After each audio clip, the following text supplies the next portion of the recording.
Hello guys, it's Mary with Stamps-N-Lingers, and if I remember how to do Facebook right, we're actually live, hopefully. It's 11 o'clock, which means it is my turn. I hope you guys are having an awesomely wonderful day so far and are prepped for the rest of the day and to join the Stampin' Up!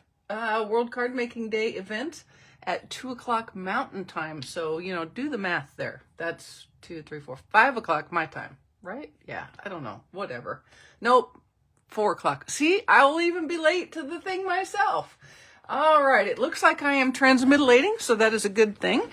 We have a new stamp set. Actually, we had this stamp set a while back, and there was quite the hue and cry over it because it wasn't quite right. And so Stampin' Up! Pulled it off of the shelves and did a focus group with a group of our Jewish demonstrators, and they have re-released this, and it is now accurate and correct and good and beautiful.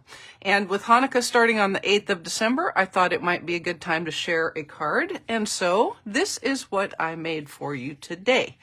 It says Celebrate the Miracle, which you can tell because I know y'all can read. I've also used some of the Shining Brightly DSP. Now, the bad news about this is the stamp set and this DSP are both in the back order status, which means we can't order them right now, but they're both showing that they should be back the week of the 16th of October. So hopefully that will happen and you can take a look. Let me double check that I see some comments. Hello, everybody. Appreciate you guys coming. All right. So here is the inside. I learned something as I was making this card. Apparently, and if I offend anyone of the Jewish faith during this video, I apologize. It is absolutely not meant at all. But apparently the 9 candle menorah is called Hanukkah. And if I have mispronounced that, which I'm certain I did, I apologize. But that is what it's called.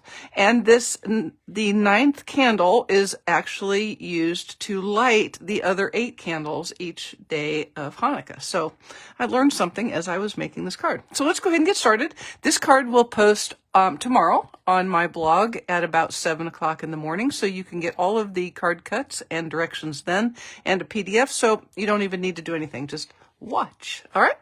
So let's get started. Here we go. Hey, Lynn, appreciate you coming. Hi, Debbie. Hi, Carol. I have a whole stack of stuff here, and I don't need all the stuff all the time. Here's my thick, basic, or very vanilla card base that I have pre-folded because that's how you're supposed to do it. I'm, just saying. What I'm going to do first is take a piece of the Shining Brightly DSP that is cut the same size as the card front. Hopefully, it looks like it's a little big, but that's okay. I can fix that. I have a trimmer. That's how I roll. I roll with a trimmer all the time. What I will need is my liquid glue, which appears to be hiding. Oh, there it is. It was behind the computer. Hey guys, appreciate you coming. Crazy lady, pre-folding is just wrong. Well, then what says that somebody else is doing it wrong is the most likely one to be wrong. So you're wrong. Which makes me, I don't know. Let's not even go down that road. Just notice this DSP is only one-sided. Okay, let me see if I can get over the top of it without getting in the camera.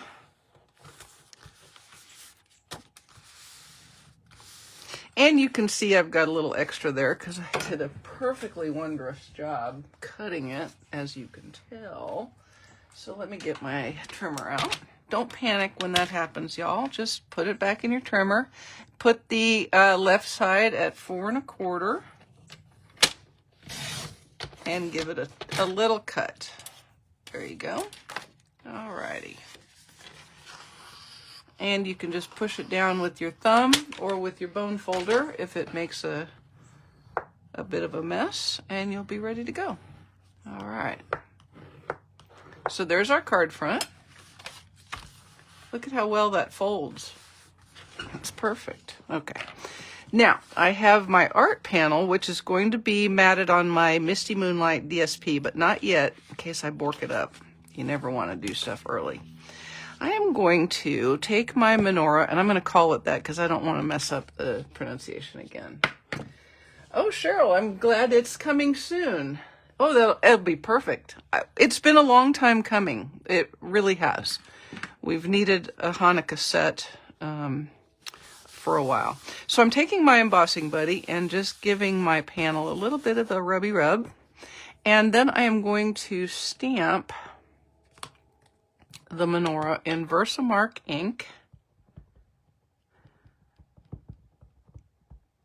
Right about, oh, let's go with right there. Get a good image going. And then I'm going to cover my Versamark pad because I'm fixing to get my embossing powder out. And if you have ever gotten embossing powder all over a Versamark pad and then had to get like another Versamark pad, you'll close your Versamark pad before you open up your embossing powder. Just saying.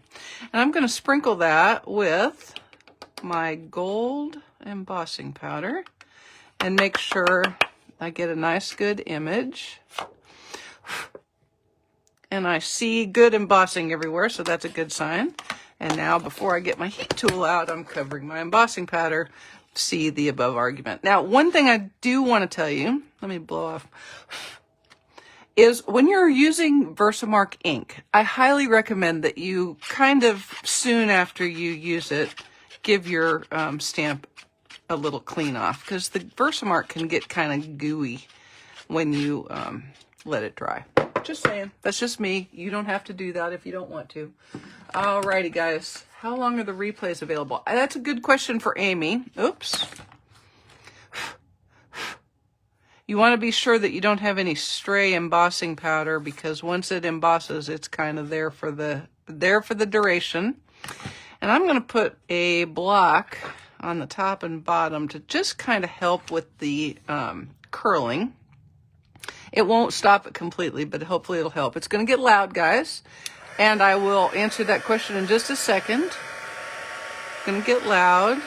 I've got my heat tool from Stampin' Up, which has 2 settings.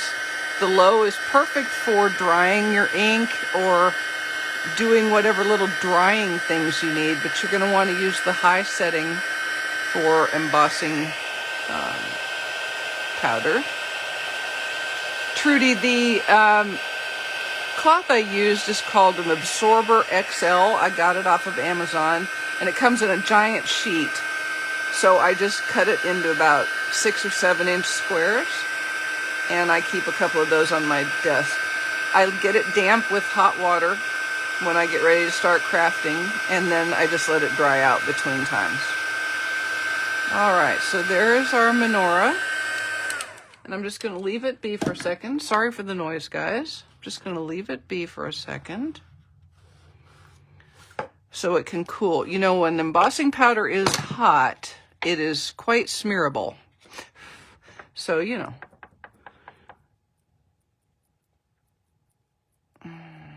There we go. Okay, so we should be good. All right.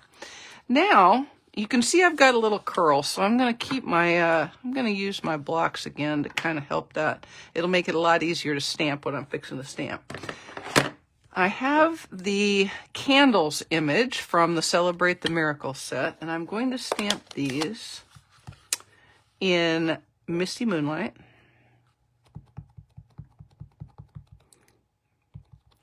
Now, just occasionally I get asked how I condition my photopolymer stamps, and I will tell you how I do it. First, I scrub them really good with my damp absorber, and then I stamp them multiple times, just like that. So I'm actually conditioning them with ink.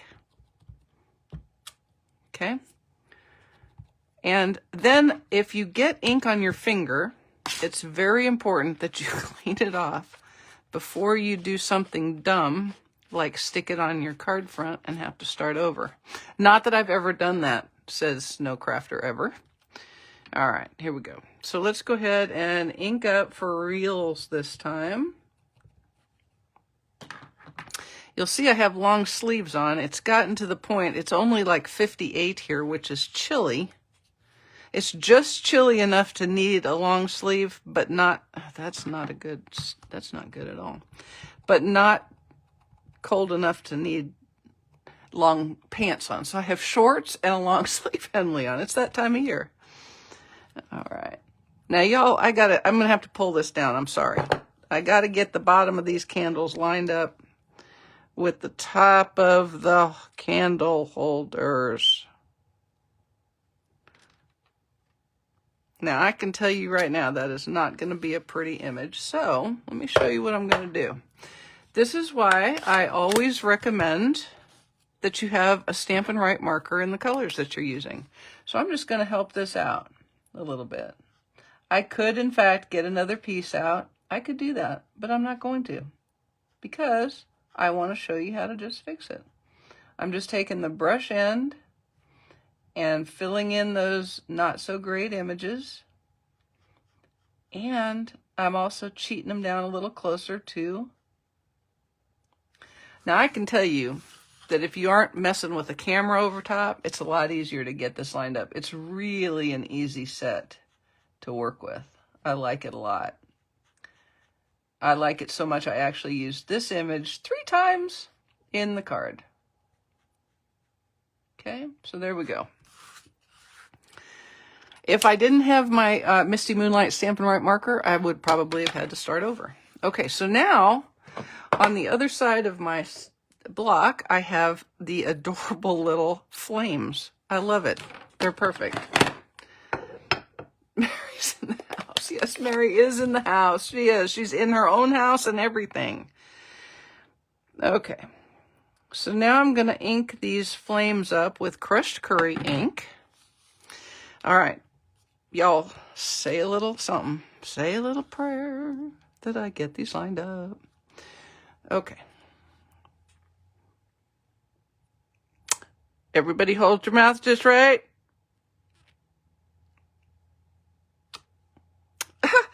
Yes. I would have liked them a little bit more above the candles, but I'm going to take them. There's times when you just accept 99% because what? Perfect is the enemy of good enough. All right. So there's our menorah. And I feel worried about that right there. I don't know why. Okay. Now, close up my crushed curry so I don't have an ink catastrophe because that's never good. Now, the sentiment that I am using is celebrate the miracle, but I'm only going to use part of it to start with. All right, so all I'm going to do is I'm going to just line up this word over my ink pad so that I can simply ink the word miracle. And I'm going to double check that I'm going to get a good image. I like it. I think it's good. I'm going to take it. All right. Do you ever feel like sometimes making a card and getting it to work correctly the first time is the miracle itself? I have also noticed that I can make a card perfectly when it's just me and myself and my dog. But when I have the camera running, it's almost like guaranteed that I'm going to mess up. All right, let's set that aside for just a second. And I'm going to pull out my... I think there's people on here who are better situated to answer that question, but I did consult with a friend of mine who is Jewish, and blues and golds and either vanilla or white were appropriate, and so I felt comfortable doing this. All right, I'm taking boho blue, and there's a little Star of David image. It has 3 stars of David, and I'm going to stamp that right under the word miracle.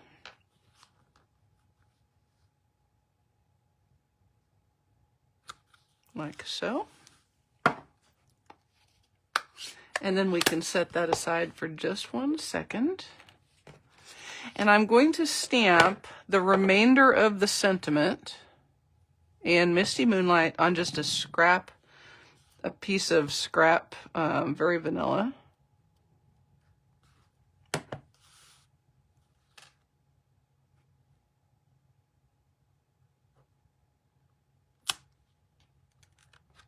Okay, like a so.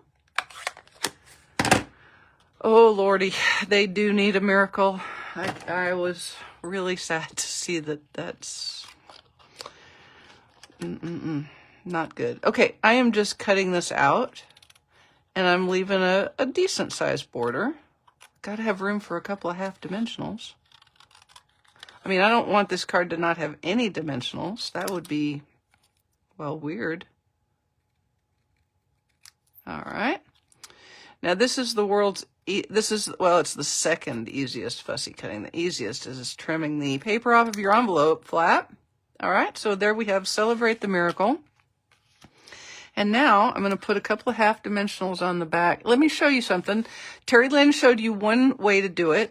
I do it the opposite. Terry Lynn does it with the points moving away from her, and I do them with the points perpendicular to me, okay? So I suspect, I was going to say that there's probably as many, you could actually do it this way, but that would be really weird. So I go like this. There's one advantage to doing it this way versus the other way. For this one, you have a side edge that is as long as the original piece was. So if you needed a longer piece, you could just cut it longer like that. The advantage to doing it Terry Lynn's way is that all of these pieces are already cut. All of the edge pieces are already cut for you. So do them either way and see which one makes you the happiest. That is the way that works. It doesn't even have to be all that straight, okay? I'm just saying it doesn't have to be all that straight. But I don't like that one. I never do like that edge one. I always use it last. So I'll set it aside always because I'm lazy like that. So I'll cut another strip and put these on my little fussy cut sentiment. And I'm going to use 3. 2 would probably work, but 3 is more fun. Always decorate knots. That's what I say. Alrighty. So we'll pull this off. Yes, it's unavailable. It should be back the week of the 16th. And you do want to kind of keep watch, though, because some of the things have been coming back earlier than expected. So that would be a good thing to notice. And then I'm just going to put this right here. About right there. And I'm going to take a few festive pearls. Yes, too late for free shipping. In gold, and add them to the card front. Like so. Because they're very pretty. And I just think it adds kind of a pretty touch. Okay? Now, let's go ahead and adhere this to a piece of liquid gold with some Misty Moonlight cardstock. Yes, that's the way it works, Mare. Yeah. All right. And you can see how I did this. As long as the mat, my panel is as long as the mat, but I've got my reveal on the sides.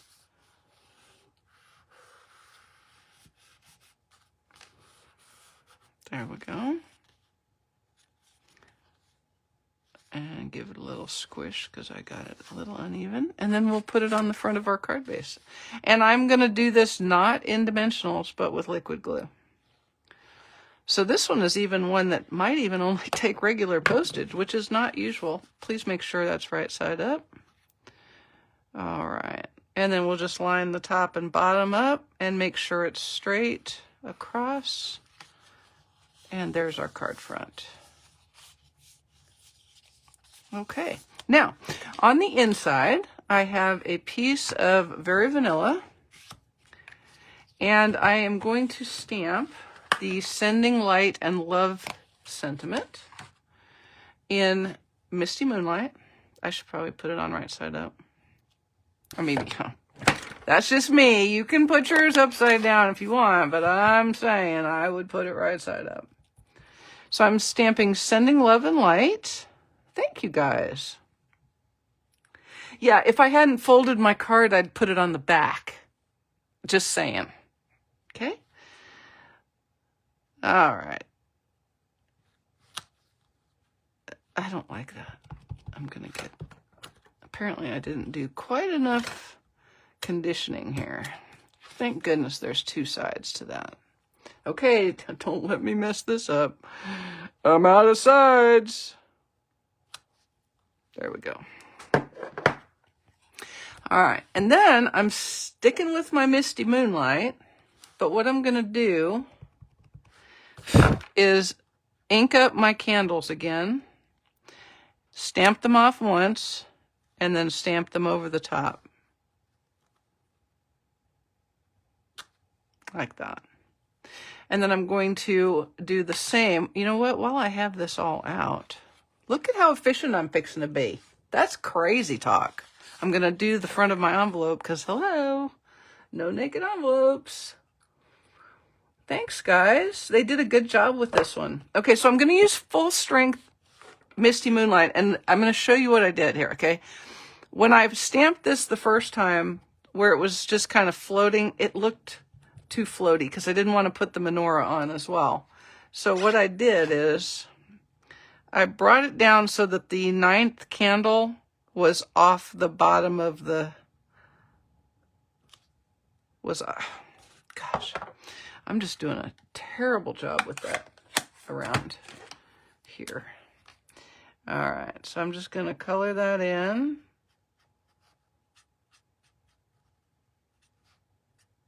You know what? That's going to make me crazy.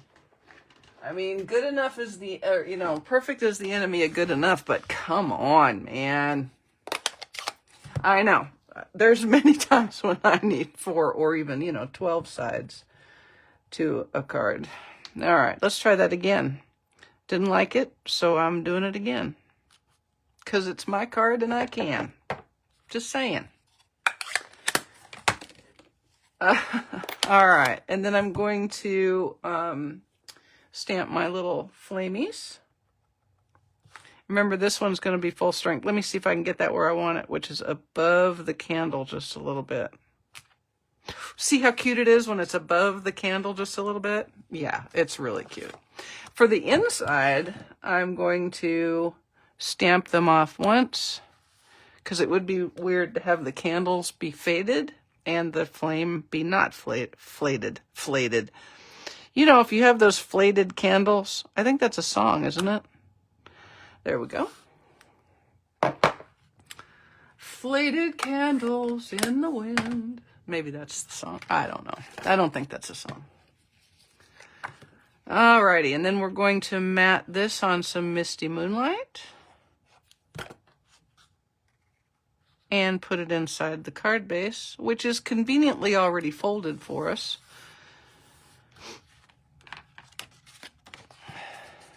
And I noticed that Amy said, if you do it like this, if you try to make it already folded, the back, it pops up. Here's a thought. Just have it like this so you can identify the card front, open the panel, and leave it with the card front towards you. I'm just throwing that out there as a possibility. Jeez. All right, here we go. And we've got that in here.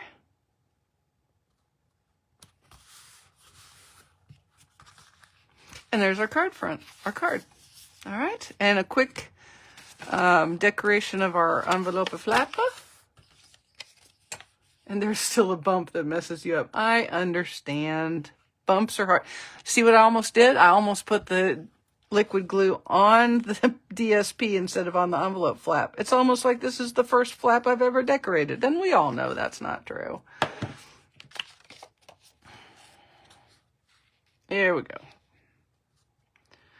God, I have a song in my head and it's almost trying to come out, but I don't want to hurt your ears. Because it makes no sense. It has nothing to do with this card at all. And no, it's not the Do Your Ears Hang Low song like the other day. I got that in my head the other day and I don't even know why. Something about ears, I don't know, triggered me.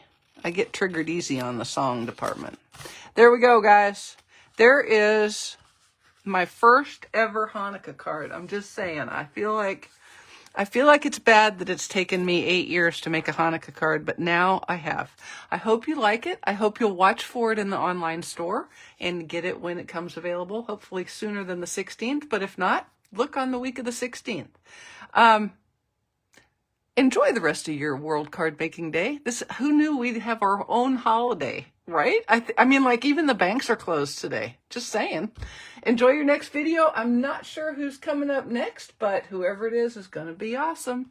We'll see you again. I'll be back on at 7:30 with the 12 Saturdays before Christmas card. All right. See you guys. Thanks. Ta.